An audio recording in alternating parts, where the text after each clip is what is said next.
शिव महापुराण की कथा तो ये तक कहती है कि अगर जिंदगी में कोई नशा करने वाला व्यक्ति हो ना, जिसको बहुत दारू का नशा या चिलम का नशा या चरस का नशा या अन्य अन्य नशे, किसी को बहुत नशे ज़्यादा करता हो और कोई नशे से युक्त अगर व्यक्ति है, बहुत नशेला व्यक्ति है, बहुत नशे में डूबने वाला अगर कोई व्यक्ति है, तो शिव महापुराण की कथा तो यहाँ तक कहती है कि बेलपत्र के बीच वाले पत्ते पर, बेलपत्र के अगर बीच वाले पत्ते पर गौ माता का घृत, गाय के दूध से बना हुआ घी अगर बीच वाले पत्ते पर लगाकर शंकर भगवान को समर्पित करा जाए और वही पत्ते को उठाकर, उसी पत्ते को उठाकर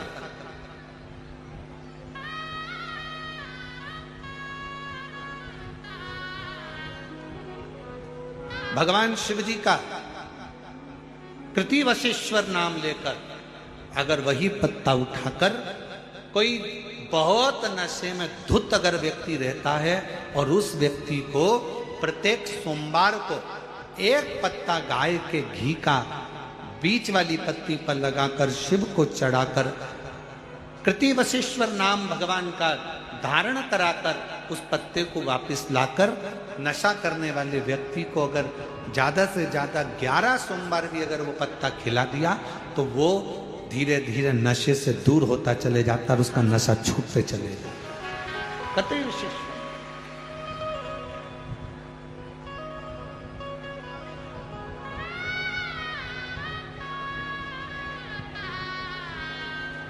केवल एक सोमवार को चढ़ाया गया गाय के घी से बीच वाली पत्ती पर लगा हुआ एक पत्ता,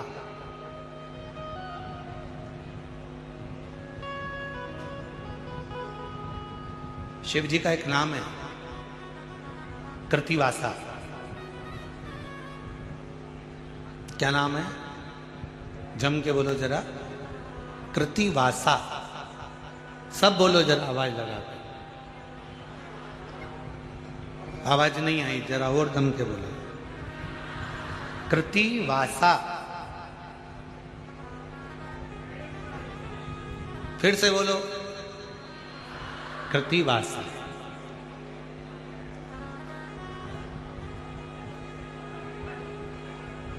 कब पड़ गया था भगवान शंकर का ये नाम? जब उन्होंने गजासुर का संहार करा था और गजासुर भगवान शिव को अपने उदर में रखा हुआ था और उस गजासुर के प्राणों को जब हरा गया था, तब गजासुर ने शंकर भगवान से एक अपना संग शिव के साथ रखने का वचन मांगा। तो शिव जी का नाम कृतिवासा पड़ गया था, भगवान शंकर का नाम कृतिवासा पड़ा था। कृतिवासा। वापिस बोलिए, क्या नाम है? कृतिवासा। कभी आप लोग काशी जाएं तो विश्वनाथ मंदिर और महामृत्युंजय मंदिर, विश्वनाथ मंदिर और महामृत्युंजय मंदिर के बीच में कृतिवासेश्वर महादेव का मंदिर है। विश्वनाथ मंदिर और महामृत्युंजय मंदिर के बीच में कृतिवासेश्वर महादेव का मंदिर है। कृतिवासेश्वर। और हमारा निवेदन है, विश्वनाथ जी का जल, गंगा जी का जो भलकर विश्वनाथ जी को चढ़ाते हो और वो जल जहां बहकर आता है उसका थोड़ा सा भाग कोई ब्राह्मण देवता से कहकर विश्वनाथ जी का जल थोड़ा सा ले लीजिए और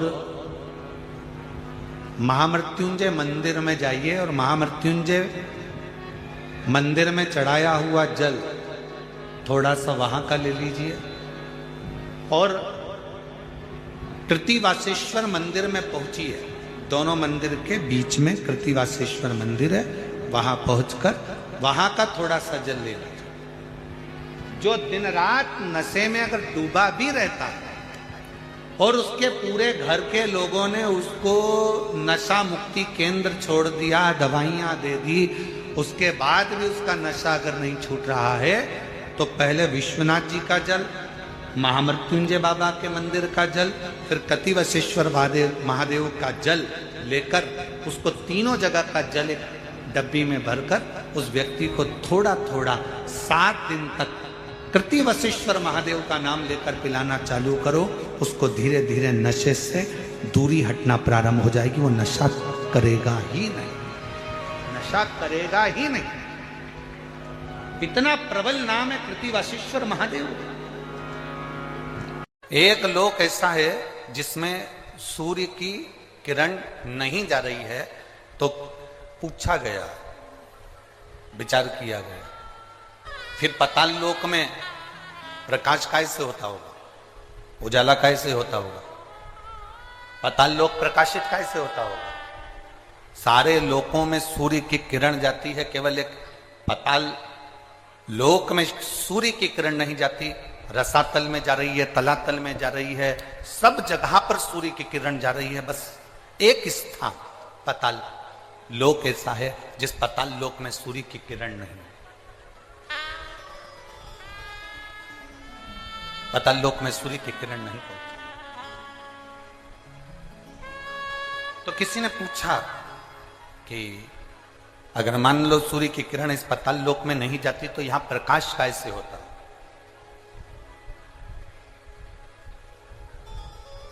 यहां इतना प्रकाश कैसे होता है। तो शास्त्र कहता है, वेद व्यास जी ने स्कंद पुराण में वर्णन किया कि पाताल लोक में सूर्य की किरण भले ना जाए, पर वहां जो प्रकाश है, वहां जो उजाला है, वो प्रकाश, वो उजाला, जितने पाताल लोक में सर्प रहते हैं, नाग रहते हैं, उन नागों के मस्तक पर जो मणि रहती है, उस मणि का प्रकाश इतना रहता है कि पाताल लोक में सूर्य की जरूरत नहीं पड़ती, वहां प्रकाश ही प्रकाश होता है।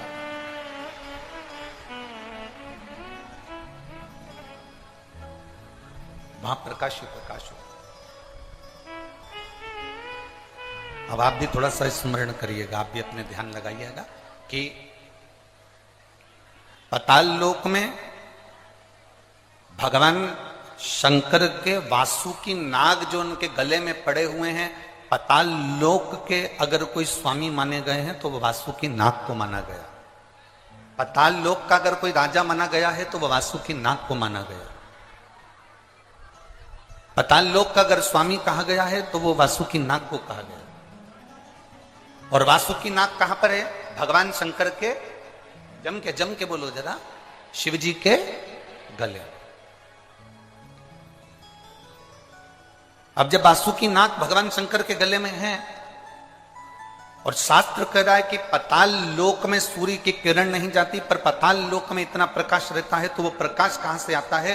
तो शिव महापुराण की कथा कहती है, वेदव्यास जी स्कंद पुराण के अंदर कहते हैं कि जितने पाताल लोक में सर्प रहते हैं, उन सर्प के मस्तक पर मणि होती है, उस मणि का प्रकाश इतना रहता है कि पूरे पाताल लोक में प्रकाश ही प्रकाश रहता है। उसी तरह भगवान शंकर ने वासुकी नाग से, गले में वासुकी नाग को जब भगवान शिव अपने गले में धारण करते हैं तो वासुकी नाग से कहते हैं, सुन वासुकी, जो मेरे ऊपर जल चढ़ाने के लिए आएगा, जो शिवलिंग के ऊपर 1 लोटा जल चढ़ाने के लिए आएगा, वासुकी नाग सुन, उसकी जिंदगी में कितना भी अंधेरा हो, पर अगर वो मेरे शिवलिंग पर जल चढ़ाए तो उसकी जिंदगी में प्रकाश होना चाहिए,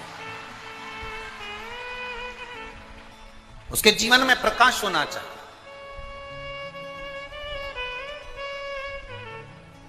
कितने लोग हैं जो शंकर जी के मंदिर में 1 लोटा जल चढ़ाते हैं? हाथ उठाओ जरा।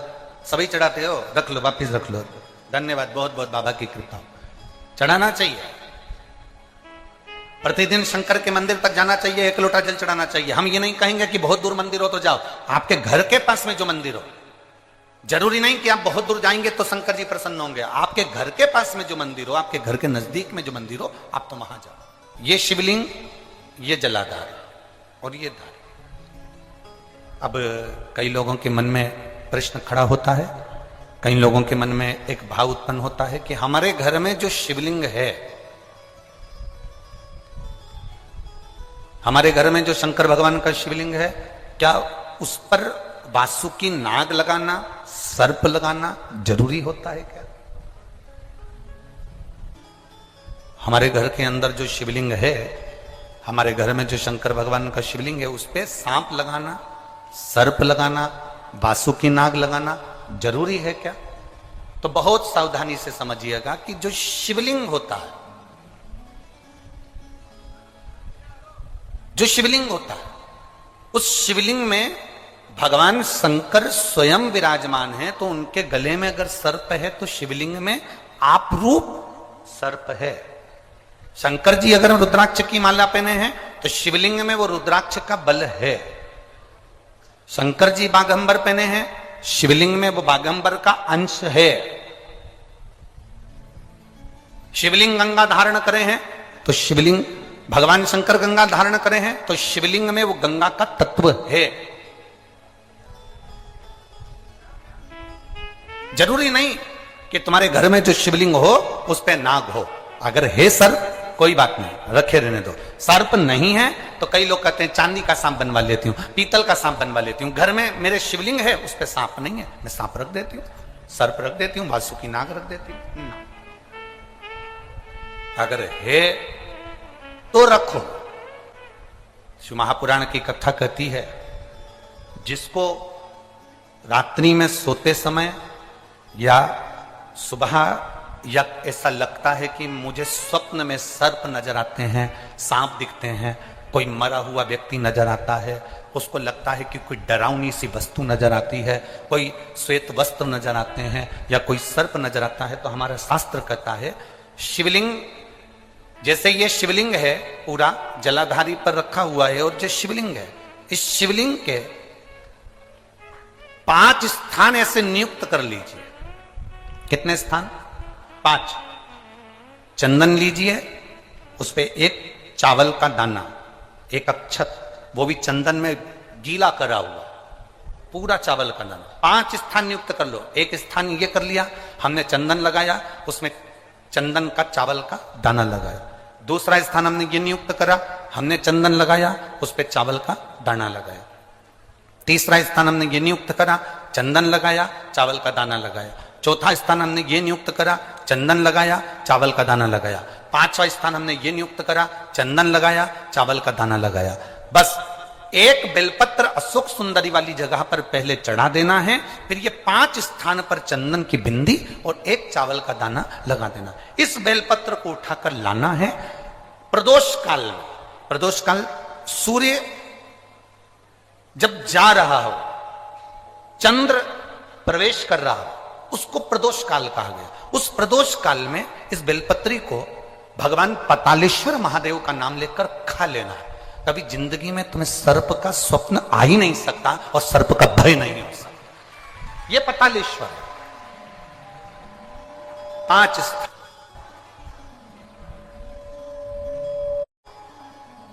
समझ में आया है ना?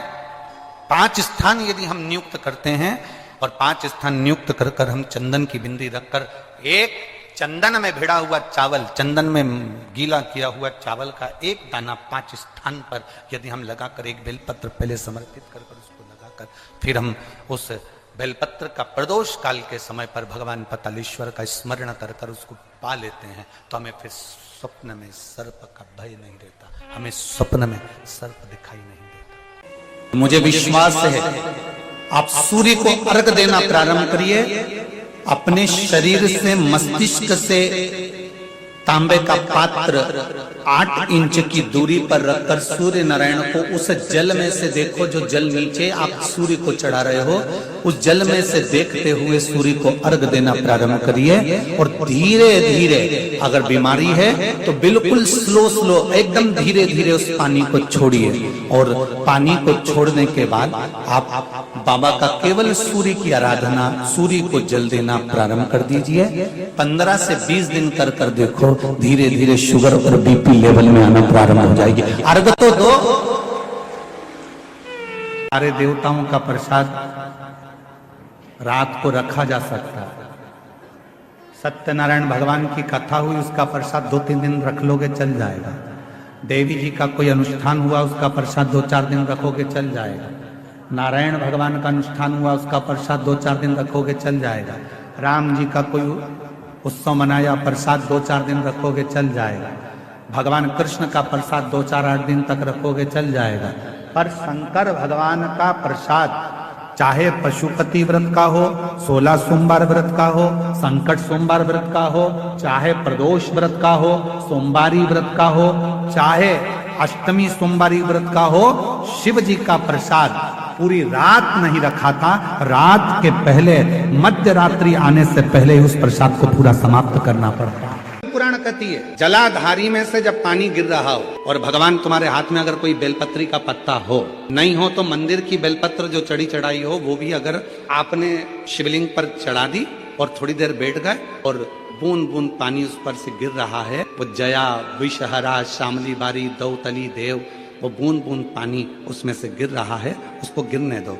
और थोड़ी देर दर्शन करने के बाद उस बेलपत्र को डॉक्टर जिसको कह दे कि इसकी ब्लॉकेज ज्यादा है, इसका ऑपरेशन करना पड़ेगा, बाईपास करना पड़ेगा, डॉक्टर साहब से कहना मुझे 2 दिन दे दो मात्र, परसों के दिन बाईपास करा लूंगी, या 2 दिन आप ट्रीटमेंट करो। जो शिव जी के जलाधारी में से पानी गिरता है, जया विषहरा शामली बारी दौतली देव, जो पानी को गिरा रही होती हैं, उसके नीचे रखी हुई बेलपत्र को यदि जिसके हार्ट में प्रॉब्लम हो, जिसके थायराइड की प्रॉब्लम होती है, अगर वो बेलपत्र को अगर उस व्यक्ति को 2 दिन एक चढ़ी हुई बेलपत्र फिर एक चढ़ी हुई बेलपत्र 2 दिन खिला दीजिए और तीसरे दिन फिर जांच कराइए, डॉक्टर आपको बोलेगा कि अभी ऑपरेशन की जरूरत नहीं है, दवाइयों से आराम लग जाए। डॉक्टर को जरूर दिखाओ, डॉक्टर का इलाज करवाओ, क्योंकि हमारे यहाँ शिव महापुराण में डॉक्टर को शिव का एक रूप कहा गया है। रविवार के दिन तुलसी नहीं तोड़ते, क्यों नहीं तोड़ते? जल्दी बोलो भाई। किसी ने कहा रविवार को तुलसी नहीं तोड़ते, तो क्यों नहीं तोड़ते? कोई ने कहा रविवार को पीपल की पेड़ की परिक्रमा नहीं करते, क्यों नहीं करते? उसका कारण भी तो मालूम होना चाहिए।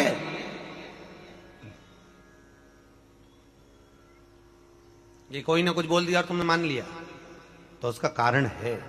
रविवार को तुलसी क्यों नहीं तोड़ते? फिर वही बात आ गई, ये मेना धन्या कला वाली बात को याद करो। भगवान राम जनकपुरी में पहुंचे, विश्वामित्र जी ने धनुष टूटने के बाद राम से कहा, राम आज जाओ तुलसी लेने के लिए जाओ, तुलसी लेके आओ, फूल लेकर आओ, पुष्प वाटिका में से कुछ लेकर आइए। पीछे पलट कर देखा तो सीता जी खड़ी थी, विश्वामित्र जी शालिग्राम जी की पूजन कर रहे। शालिग्राम शालिग्राम जी की पूजन कर रहे थे। विश्वामित्र जी ने पीछे पलट कर देखा, सीता जी खड़ी, तो कहा राम एक काम करो, ये पुष्पवाटिका सीता की है, उनके पिताजी की है, सीता को भेज दो, वो फूल लेकर आएगी, वो तुलसी लेकर आएगी। जानकी जी गई, पुष्प उतारे, तुलसी उतारने लगी। तुलसी उतारते समय जानकी जी की हवा इतनी तेज चली कि सीता जी का पल्लू उड़ गया, और जैसे ही पल्लू उड़ा वो तुलसी के पौधे पर गिरा। गिरते ही सीता आगे बढ़ी और तुलसी के कुछ दल जमीन पर गिरे, तुलसी के पत्ते जमीन। अब तुलसी के पत्ते जब जमीन पर गिरे, सीता जी तुलसी के दल लेकर फूल लेकर विश्वामित्र जी के पास में आई, राम जी को दिया, राम जी ने विश्वामित्र जी को दिया। विश्वामित्र जी ने तुलसी के दल लेकर भगवान शालिग्राम को चढ़ाने लगे। इतनी देर में तुलसी के दल गीले हो गए, महाराज गीले। शालिग्राम जी ने हाथ में तुलसी के पत्तों को लेकर पूछा, ए तुलसा मां ये बताओ कि तुम रो क्यों रही हो? तुलसा कहती है, शालिग्राम जी को देखकर, शालिग्राम भगवान के ऊपर मुझे मत चढ़ाना। विश्वामित्र जी, जानकी जी तुलसा लेकर आ रही थी, हम एक साथ पली, एक साथ बड़ी हुई, एक साथ एक पौधे में लगी हुई थी, पर सीता के पल्लू से हमारी कुछ बहनें, कुछ दल जमीन पर गिर गए, इसलिए हमें रुदन आ रहा है। वो भी तो शालिग्राम जी के लिए तरस रहे थे। विश्वामित्र जी ने कहा, जानकी तुम्हारे साड़ी के पल्लू से तुलसी के दल आज नीचे गिरे हैं, इसलिए आज मैं तुलसी शालिग्राम को समर्पित नहीं करूंगा। वो दिन था रविवार का, इसलिए रविवार के दिन तुलसा नहीं तोड़ी जाती है, वो दिन रविवार का। फिर कहा, रविवार को पीपल के पेड़ की परिक्रमा नहीं लगाना चाहिए, नहीं लगाना चाहिए। क्यों नहीं लगाना चाहिए? उसका व्याख्यान विष्णु पुराण में लिखा है। माता लक्ष्मी जी की बड़ी बहन, क्या नाम था उनका? लक्ष्मी जी की बहन का नाम क्या था? अच्छा जान दो, लक्ष्मी जी की माता जी का नाम बता दो तुम तो। लक्ष्मी जी की मां का नाम क्या था? है? ख्याति देवी। क्या नाम था? जम के बोलो जरा। ख्याति देवी। लक्ष्मी जी के दो भाई थे, धाता और विधाता। लक्ष्मी जी की एक बड़ी बहन थी ज्येष्ठा देवी, जिसको लोग दरिद्रता कहते हैं। क्या नाम है? वो दरिद्रता जो थी वो ज्येष्ठा भगवान विष्णु को बहुत ज्यादा चाहती थी, बहुत प्रेम करती थी भगवान नारायण से, बहुत प्रेम। नारायण मेरे हो जाएं, मैं नारायण की हो जाऊं, नारायण मेरे हो, मैं नारायण की हूं। पर भगवान विष्णु ज्येष्ठा को नहीं चाहते थे, दरिद्रता को नहीं चाहते थे। भगवान विष्णु किसको चाहते थे? अरे बोलो जम के, लक्ष्मी। बोलो हर हर। आवाज नहीं आई, जरा दम के बोलो हर हर। भगवान विष्णु किसको चाहते हैं? लक्ष्मी को। और दरिद्रता किसको चाहती है? भगवान विष्णु महाराज। भगवान नारायण ने कहा लक्ष्मी तुम और हमारा विवाह हो जाए। लक्ष्मी जी कहती हैं नाथ विवाह तो हो जाएगा, पर बात इतनी सी है, घर में बड़ी बहन अगर कुंवारी बैठी है तो छोटी की शादी कैसे हो सकती है? होती है क्या? अरे बोलो तो। नहीं, बड़ी बहन है तो पहले बड़ी की हो जाए, फिर छोटी की हो जाए। मैं शादी नहीं कर सकती जब तक मेरी बड़ी बहन की नहीं। भगवान नारायण ने उसी समय पर दरिद्रता का विवाह करने के लिए एक दुस्साह मुनि को बुलाया। उनका नाम था दुस्साह मुनि। दुस्साह मुनि को बुलाकर कहा आप विवाह कर लीजिए। दुस्साह जी ने कहा मैंने नियम लिया है, मैं शादी नहीं करूंगा, कुंवारा रहूंगा जीवन भर, तब करूंगा, साधना करूंगा, भक्ति में डूबूंगा। भगवान बोले अरे शादी नहीं करेगा तो नरक भोगेगा, रहने दे, विवाह कर। सबसे बड़ा आश्रम गृहस्थ आश्रम, सबसे बड़ा आश्रम है गृहस्थ आश्रम।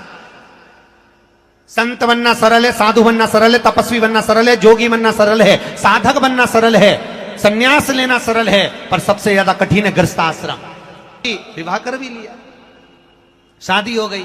अब दरिद्रता और दुस्साह मुनि की शादी हुई। शादी होकर मुनि अपनी धर्म पत्नी को लेकर अपने घर चले। जैसे ही आश्रम में पहुंचे तो आश्रम में तो बहुत सारे संत मिलकर आहुतियां दे रहे थे। ओम ब्रह्मवे स्वाहा, ओम विष्णुवे स्वाहा, ओम इंद्राय स्वाहा, ओम प्रजापते स्वाहा। जैसे ही आहुतियों की आवाज आई इतने में तो दरिद्रता भागी।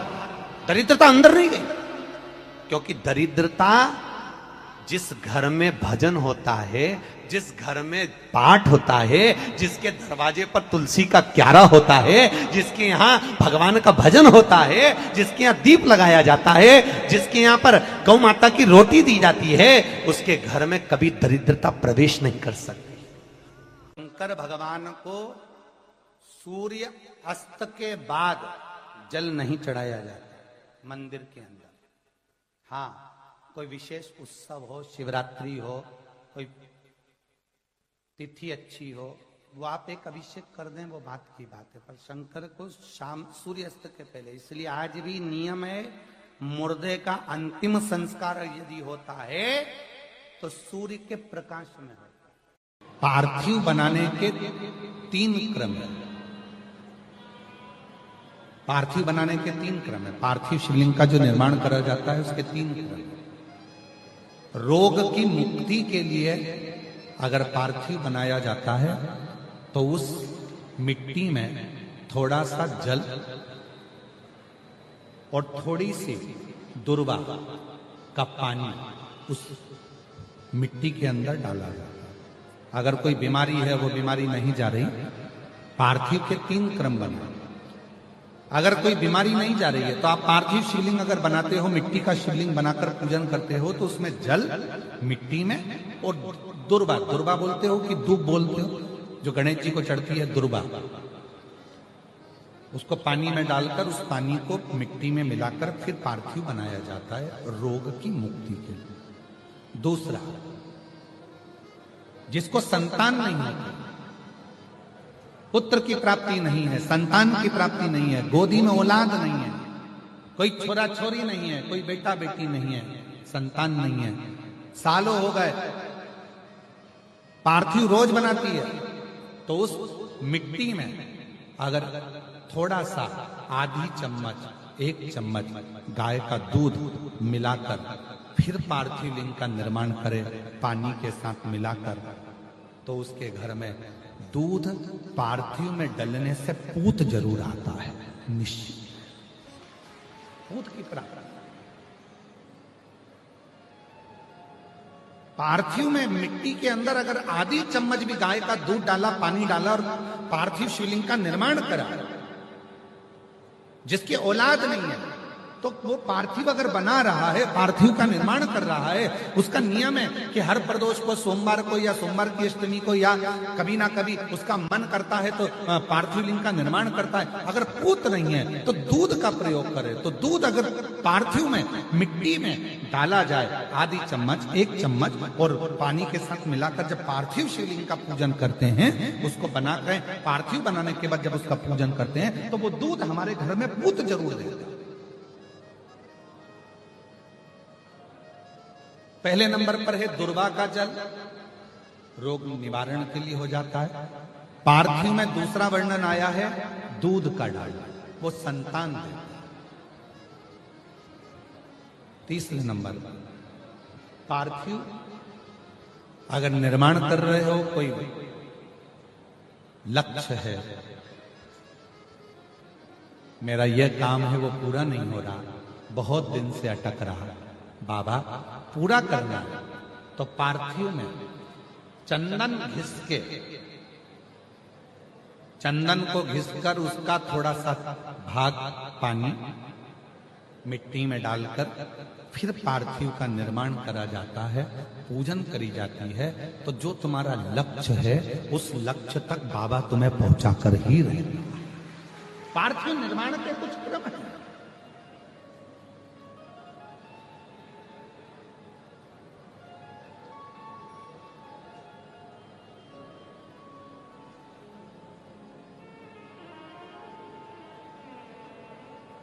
पार्थिव कैसे बनाया जाता है, किस कार्य के लिए बनाया जाता है?